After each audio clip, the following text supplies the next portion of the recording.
Allez-y, tenez, touchez plus à rien. J'ai eu une discussion hier soir, parce qu'après je suis allé au McDo. Il y avait Majoud et un copain à lui qui s'appelait Patrick. Je le connaissais. Et alors, on est arrivé à un point intéressant. Est-ce que l'évolution, c'est comme celle d'un arbre? Il y a un arbre, il y a une semence, et puis ça grandit, ça grandit, ça grandit, donc ça s'élargit de plus en plus. Ou bien au contraire, c'est plutôt comme la création d'un objet, on prend un matériau et on en enlève. Quel est le schéma, quel est le schéma que vous préférez? Le premier. Le développement est par ajout ou par retrait, c'est ça vous dire? Alors, oui, est-ce que parce que effectivement les darwiniens, ils seraient plutôt par le modèle de l'arbre, qui a un point de départ et puis ça se développe. C'est ça. Les non-darwiniens, c'est au contact qu'il y avait un matériau, mais ça a été structuré. Ça a été retravaillé. Ouais, ça a été taillé, etc. Voilà. Moi, je Donc, comprends. alors c'est intéressant parce que Ouais. d'un côté on va du petit vers le grand, de l'autre côté on va du grand vers le petit. Petit, oui. Donc, ça apporte de l'eau à notre débat sur ce sujet. Oui. Donc les darwiniens, ils prennent le modèle de l'arbre. L'arbre qui grandit, qui croît, un enfant qui grandit, etc.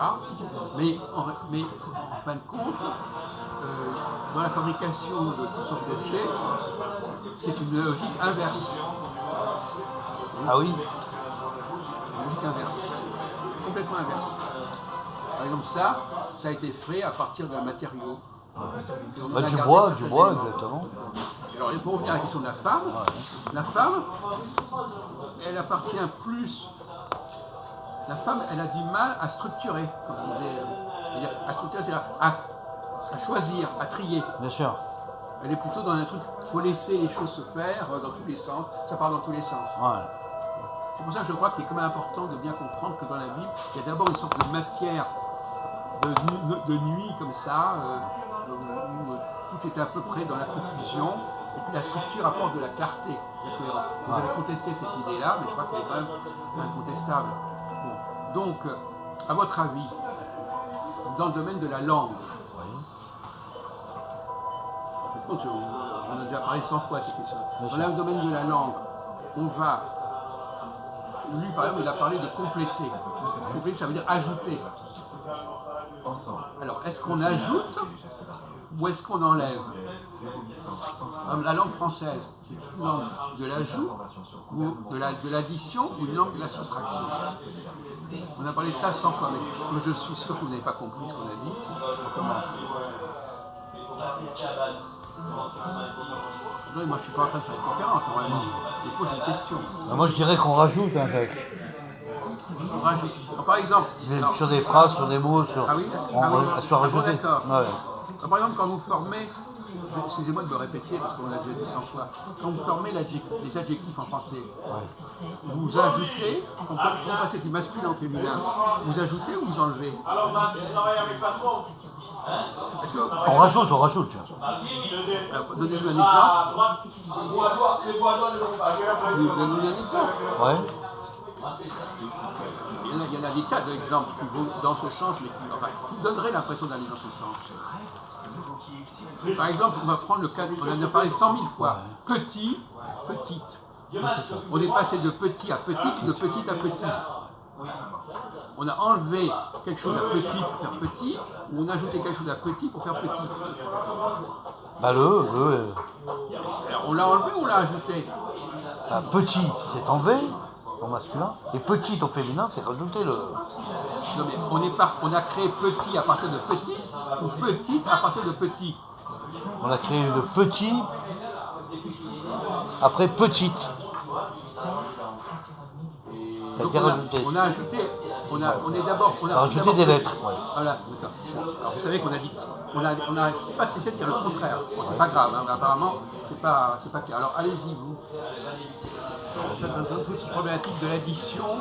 Alors, par exemple, même dans le cas de la matière, le passage de la matière à la lumière, il y a déjà une restriction.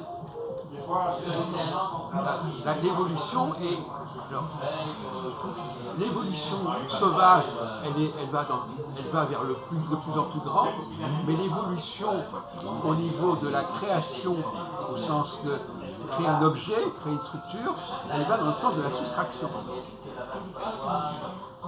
Par exemple, je prends un bloc de marbre et j'enlève des éléments pour faire apparaître la statue. Bien sûr. Donc il y a des tas de choses que j'ai enlevées. Oui. Alors, est-ce qu'on enlève ou est-ce qu'on retire? Est-ce qu'on enlève ou est-ce qu'on ajoute? Quand vous écrivez, par exemple, si vous faites de la musique, Oui, oui. Oui, j'ai compris. vous avez une masse infinie de mots, de sons, vous en choisissez certains. Oh, c'est vrai, on enlève. Quand vous On enlève. choisissez, Oui, tu as vous raison. enlevez. On enlève. Vous n'ajoutez pas. Mais on n'ajoutait pas, Bon, on alors, enlève c'est ça. automatiquement. Ah, d'accord. Je comprends bien. Donc, quand on passe du stade où on ajoute au stade où on enlève, il y a un basculement. Oui, c'est exact. Et en fin de compte, au sens biblique du terme, l'intervention de Dieu, il n'est pas à l'origine d'un processus, il restructure un processus préexistant, qui était dans le domaine de l'addition, et qui on va basculer de l'addition à la On arrive, soustraction. on a fini. Ok. C'est intéressant. Oui, c'est ça. Donc, contrairement à ce que vous dites, il y a un débat là-dessus. Oui, pour terminer là-dessus. Des matériaux, pour faire certains matériaux, on enlève. Vous pouvez filmer là. Et pour ensuite faire certains matériels, par exemple une maison, c'est un matériel, une maison. Même une machine, là on ajoute, ça dépend. Continuez. Des fois on ajoute, des fois on enlève pour faire certains matériaux qui vont rentrer en cohésion pour faire un matériel. Ouais. Non, mais ces matériaux-là sont quand même faits pour transformer l'objet. De toute manière, Tout dépend, les deux processus existent. Mais la doctrine rabbinique, la doctrine kabbaliste, juive, veut que Dieu se soit retiré en lui-même et c'est ça qui crée les êtres individuels, qu'on appellera singuliers. C'est-à-dire que l'universel se contracte d'une certaine manière. Voilà. Ça, c'est pour ça qu'il est. Voilà, ça vient de là. Ouais. D'accord. on est dans la panique là. Il y a encore Non, des gens mais qui- ici, on va payer. Ah oui, moi je fais. Alors, on va s'arrêter là. Ouais.